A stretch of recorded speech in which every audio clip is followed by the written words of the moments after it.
Sintayong bungkam mulut komentator sepak bola ternama.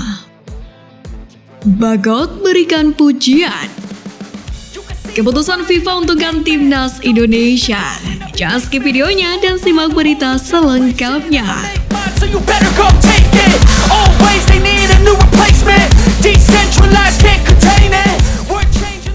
Sintayong bungkam mulut salah satu pengamat sepak bola ternama.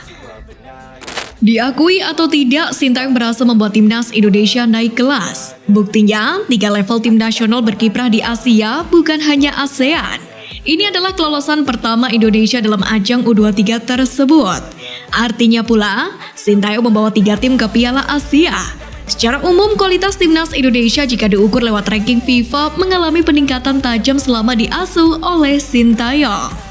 Pada Desember 2019, posisi Indonesia di ranking FIFA adalah peringkat 173. Peringkat ini merupakan ekses dari pembekuan FIFA pada 2015 lalu. Setelah lepas dari sanksi, performa timnas tak langsung moncer. Kini mengacu ranking terakhir FIFA pada Juli 2023, Indonesia telah bertengger di posisi ke-147. Itu artinya posisi Indonesia telah naik 26 tangga selama diasuh oleh Sintayong. Hanya saja, memang belum ada prestasi yang disumbangkan Sintayong selama di Indonesia ini.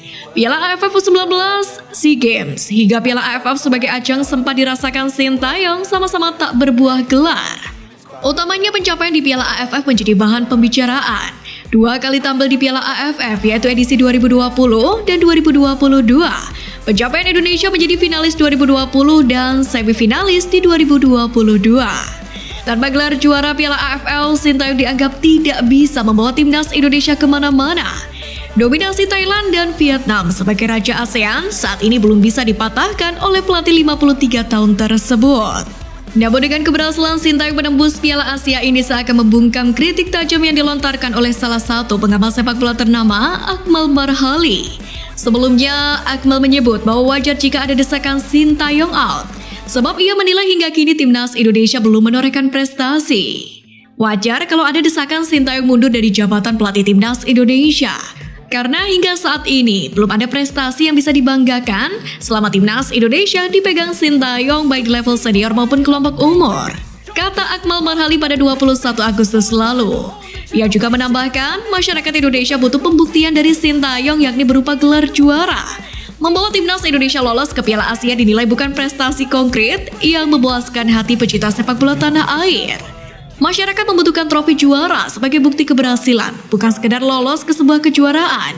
Di ajang SEA Games 2021, justru hanya meraih medali perunggu, padahal sebelumnya kita dapat medali perak.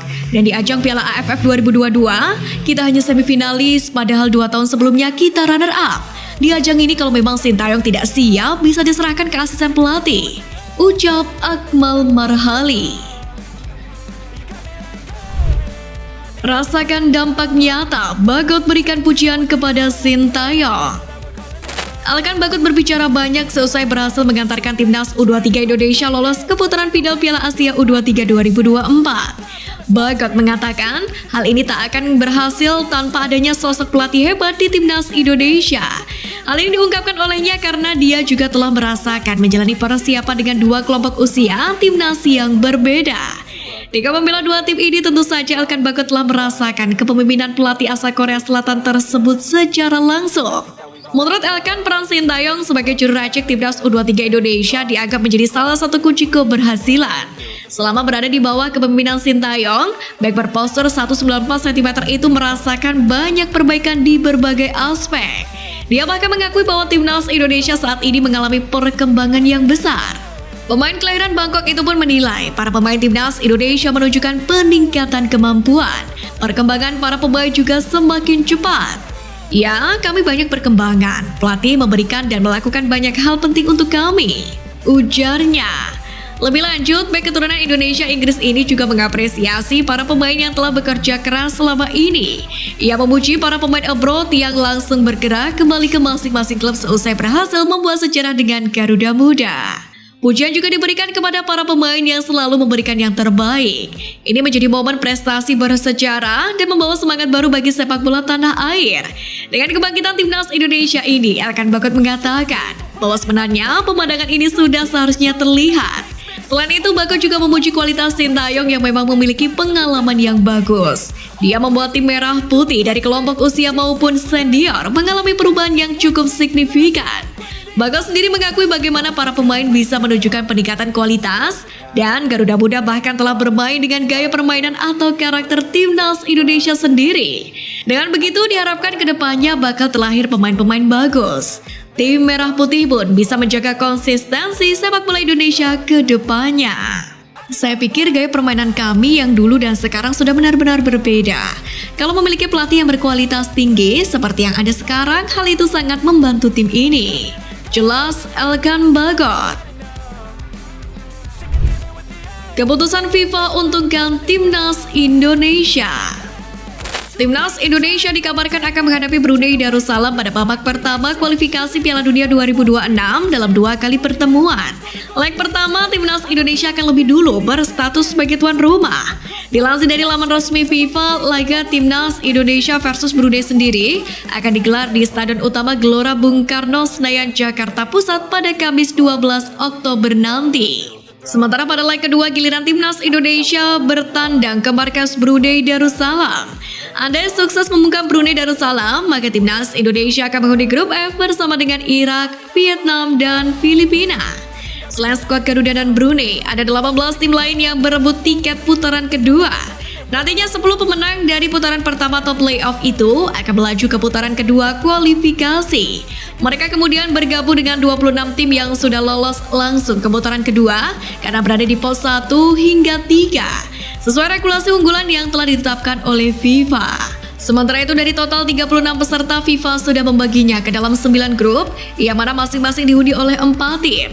Sebelumnya, Ketua Umum PSSI Erick Thohir pun mengingatkan bahwa tim besutan Sintayong itu jangan sampai meremehkan Brunei Darussalam.